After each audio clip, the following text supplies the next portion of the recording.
고린도전서 11장 17절부터 26절까지 한 절씩 교독하겠습니다. 내가 명하는 이 일에 너희를 칭찬하지 아니하나니 이는 너희의 모임이 유익이 되지 유익이 못되고 도리어 해로움이라. 먼저 너희가 교회에 모일 때에 너희 중에 분쟁이 있다 함을 듣고 어느 정도 믿거니와 너희 중에 파당이 있어야 너희 중에 옳다 인정함을 받은 자들이 나타나게 되리라. 그런즉 너희가 함께 모여서 주의 만찬을 먹을 수 없으니 이는 먹을 때에 각각 자기의 만찬을 먼저 갖다 먹으므로 어떤 사람은 시장하고 어떤 사람은 취함이라. 너희가 먹고 마실 집이 없느냐? 너희가 하나님의 교회를 업신여기고 빈궁한 자들을 부끄럽게 하느냐? 내가 너희에게 무슨 말을 하랴? 너희를 칭찬하랴? 이것으로 칭찬하지 않노라. 내가 너희에게 전한 것은 주께 받은 것이니 곧 주 예수께서 잡히시던 밤에 떡을 가지사 축사하시고 떼어 이르시되 이것은 너희를 위하는 내 몸이니 이것을 행하여 나를 기념하라 하시고 식후에 또한 그와 같이 잔을 가지시고 이르시되 이 잔은 내 피로 세운 새 언약이니 이것을 행하여 마실 때마다 나를 기념하라 하셨으니 너희가 이 떡을 먹으며 이 잔을 마실 때마다 주의 죽으심을 그가 오실 때까지 전하는 것이니라. 아멘. 사랑하는 성도 여러분, 우리의 신앙생활, 기독교의 신앙생활은 홀로 할 수 있는 것이 아닙니다. 함께 하는 것입니다. 다른 종교, 예를 들면 불교 같은 경우에는 홀로 산속에 들어가서 그 홀로 깨달음을 얻으면 된다. 그렇게 말하기 때문에 산속에 홀로 있어도 괜찮지만 우리의 신앙은 그렇지가 않습니다.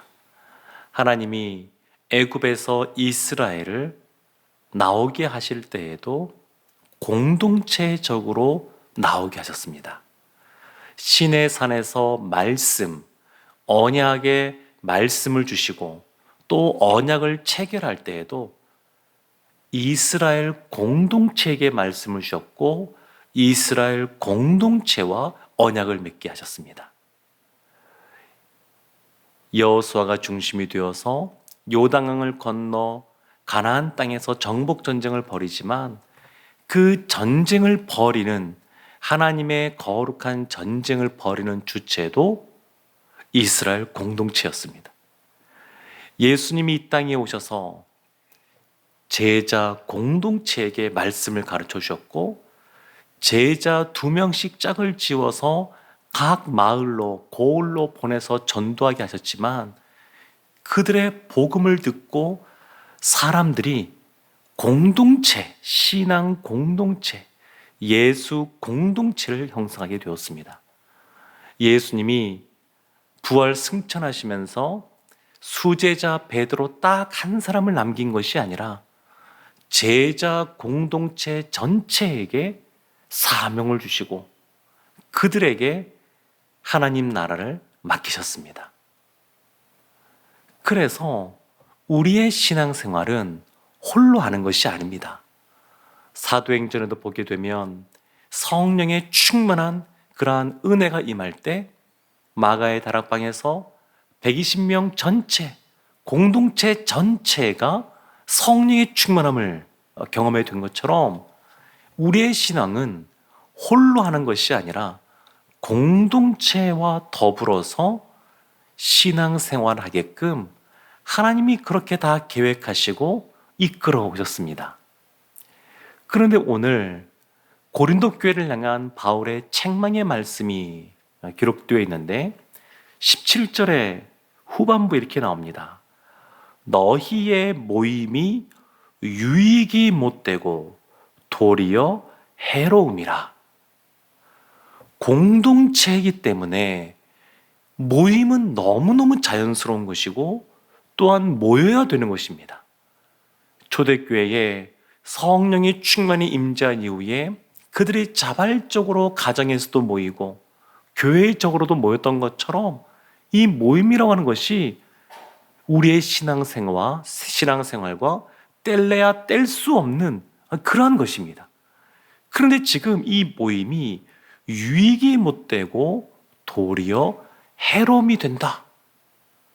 고린도 교회 안에 우리처럼 순이라고 하는 이런 조직이 있지는 않겠지만 사람들이 모이는 그런 모임들이 있었는데 그 모임이 해가 된다는 겁니다.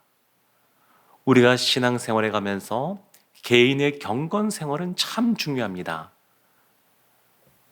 말씀을 묵상하고 큐티하고 또 개인적으로 하나님께 나아가서 기도하고 이런 건 너무너무 중요하지만 이것보다 더 중요한 것은 뭐냐면 함께 모여서 예배드리고 함께 모여서 기도하고 함께 모여서 성찬식을 행하고 함께 모이는 것이 더 중요합니다.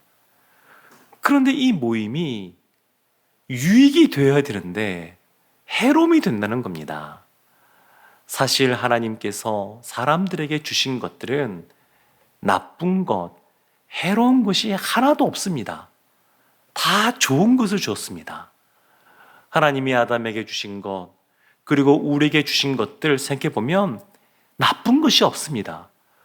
그런데 그 안에 우리가 그와 같이 하나님이 주신 좋은, 선한 그 선물, 은혜를 받았는데 그것을 어떻게 사용하느냐, 대하느냐에 따라서 공동체에 해를 끼칠 수가 있습니다. 이 새벽에 이 자리에 나오신 우리 성도님들 잘하셨습니다. 또 집이 또 멀어서 또 일찍 출근해야 돼서 나올 상황이 아니어서 이 시간 함께 각자의 처소에서 이 시간을 지키고 계신 우리 성도님들 잘하고 계십니다. 그런데 이것은 너무너무 좋은 것인데 함께 모여 이 새벽에 주의 말씀 붙잡고 기도하는 건 너무너무 좋은 것인데 여기에서 그쳐야지 다른 사람을 향해서 저분은 왜 새벽에 기도하지 않으실까? 그리고 그 사람을 정죄하기 시작한다 그러면 기도라고 하는 것, 이 새벽에 모여서 우리가 함께 예배드리고 기도하는 건 너무너무 좋은 것이고 신앙생활에 유익한 것이지만 그렇게 다른 사람을 정죄하는 도구로 쓸 때 해로움을 끼치게 됩니다. 말씀도 그렇습니다. 하나님이 우리에게 주신 건 너무너무 좋은 말씀입니다. 그런데 이 말씀을 내 생각, 내 주장을 관철하기 위한 도구로서 쓰기 시작하면 이 말씀이 상대방을 찌르는 창과 칼이 될 수도 있습니다. 그래서 이 고린도 교회의 이 모임이라고 하는 것, 하나님이 우리에게 주신 놀라운 선물인데 이 공동체가 너무너무 좋은 선물인데 그들 가운데 분열이 나타난 겁니다. 나는 바울파다. 나는 게바파다. 나는 아볼로파다. 나는 이도저도 아니고 그리스도파다. 이렇게 사람들이 나누어지는데 생각해 보십시오. 베드로, 바울, 아볼로 이름만 들어도 쟁쟁한 믿음의 선배요 훌륭한 스승, 영적인 스승들인데 이와 같이 너무 좋은 분들을 영적인 스승으로 모시고 있으면서 그들 안에서 분열이 일어난 겁니다. 하나님은 우리에게 좋은 것을 주십니다. 좋은 것을 주시는데 그래서 우리가 함께 그 공동체 안에서 그와 같은 은혜들을 만끽하기를 원하시는데 우리의 마음이 그것을 잘못되게 사용할 수 있는 그러한 여지가 우리 가운데 있습니다. 그래서 우리가 늘 이와 같이 공동체를 생각할 때 나와 다른 사람들, 그들을 배려하고 내가 충분히 무엇인가 다 할 수 있지만 절제하는 것이 필요합니다. 지금 고린도 교회 안에 이 성만찬과 관련된 문제가 발생했습니다. 오늘 본문 그 앞부분에도 보게 되면 우리가 어제 살펴보았지만 남자냐 여자냐에 따라서 머리에 써야 되느냐, 머리에 써서는 안 되느냐, 이러한 겉모습에 해당되는 것을 사도 바울이 말했는데 지금도 마찬가지입니다. 성만찬, 그것이 주는 의미, 그것도 말하고 있지만 보다 더 겉모습에 해당되는 그러한 모습에 대해서 사도 바울이 지금 말하고 있습니다. 이 당시 초대교회에는 부자인 사람도 성도로 있었고 가난한 사람도 성도로 있었습니다. 특별히 노예 생활하는, 종 생활하는 성도들이 상당히 많이 있었습니다. 그래서 여유가 있고 부자인 사람들은 일을 그렇게 밤도록 하지 않으니까 저녁에 모여서 성찬식을 행할 때 그냥 일찍 오는 겁니다. 일찍 와서 사람들이 오기 전에 그렇게 여유 있는 사람들끼리 모여서 먼저 먹고 마시는 겁니다. 이 당시에 성찬식 할 때는 애찬이라 그래서 같이 식사와 겸하는 경우들이 많았는데 그와 같이 먹고 마시는 겁니다. 그런데 노예 생활하는 사람들은 새벽부터 일찍 일어나서 하루 종일 노동에 시달리다가 그래도 말씀을 사모하고 예배를 사모해서 저녁 늦게 그 모임에 참여하는 겁니다. 힘들게 일하고 참여했는데 여유 있는 부자인 사람들이 먹을 거를 다 먹어버리고 이 사람들은 먹을 것이 하나도 없게 되는 겁니다. 그러니까 배가 계속 고픈 거죠. 한두 번이면 괜찮은데 이것이 반복되다 보니까 이와 같이 이 성찬에 그러한 먹는 것 관련해서 동참하지 못하는 사람들이 여기에 대해서 마음에 어려움들이 생기고 분열이 생기는 겁니다. 사랑하는 성도 여러분, 그래서 교회에서는 많이 가진 부자이든 적게 가진 가난한 사람이든 많이 배운 사람이든 적게 배운 사람이든 나이가 많은 분이든 아주 연수한 우리 신생아든 그것과 상관없이 모두가 서로를 배려하고 그리고 자신이 누릴 수 있는 것도 절제하는 것이 필요합니다. 왜 내가 먹고 싶은 거 먹는데 뭐라고 하느냐 이렇게 말하는 것이 아니라 서로를 돌아보면서 또 서로를 배려하면서 어떤 것이 이 모임을 더 유익하게 할까 그것을 고민하면서 우리가 신앙생활을 해가야 됩니다. 예수님께서 이 성찬식을 행할 때에 떡을 주시고 잔을 주시면서 25절 말씀 보면 이렇게 말씀하신 부분이 나옵니다. 24절, 25절에 이것을 행하여 나를 기념하라. 기념하라. 성만찬에 있어서 중요한 것은 뭐냐면 예수 그리스도를 기억하는 겁니다. 예수 그리스도께서 나를 위하여 살이 찢기고 피를 흘리면서 나를 구원하셨다. 그것을 기억하는 겁니다. 그런데 지금 이 성만찬에 참여하는 사람들이 얼마나 많은 음식을 먹었느냐? 그것 때문에 마땅히 은혜를 받아야 될 성만찬이 마음이 불편해지고 또 다른 사람에 대해 안 좋은 마음을 품게 하는 모임이 오히려 성만찬이 오히려 유익이 아니라 해로움이 되는 안타까운 모습이 나타나고 있습니다. 우리가 새벽에 주로 기도할 때는 그렇게 소리 높여서 기도하지는 잘 않습니다. 금요일 날 밤에는 우리가 소리 높여 기도하지만 이 새벽에는 조금 조용하게 기도하는데 혹 우리 새벽 예배 때 한 분이 통곡하면서 크게 기도한다고 한번 가정을 해본다 그러면 그것을 새벽에는 다른 사람도 배려해서 좀 조용히 기도해야지. 이런 생각을 가질 수는 있지만 혹 그런 분이 계신다 그러면 얼마나 마음이 공고하면 하나님 앞에 마음이 간절하면 저럴까 이렇게 품어주는 것이 필요합니다.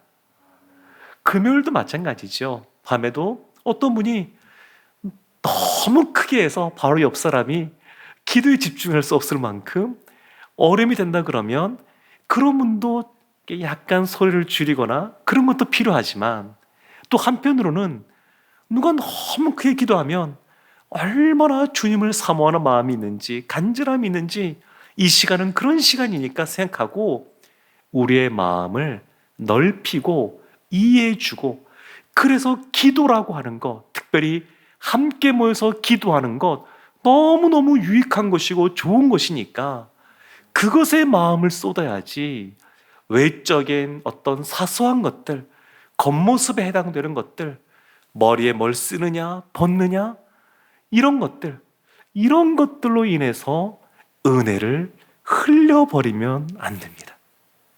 사랑하는 성도 여러분, 하나님은 우리에게 좋은 것을 주었습니다. 우리의 모임, 우리의 이 세순 공동체가 유익이 되기를 원하십니다.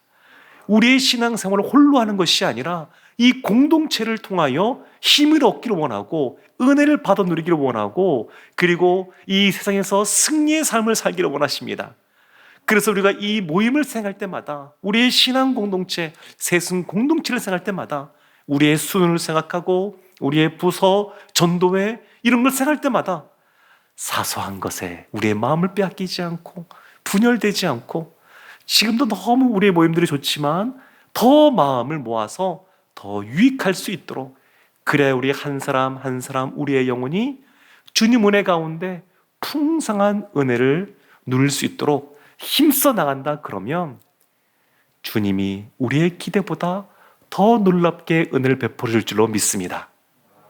늘 마음을 모아 본질에 집중하고 그래야 하나님이 주시는 더 큰 은혜를 받아 누리는 우리 모두가 되기를 주님의 이름으로 축원합니다. 아멘. 기도하겠습니다.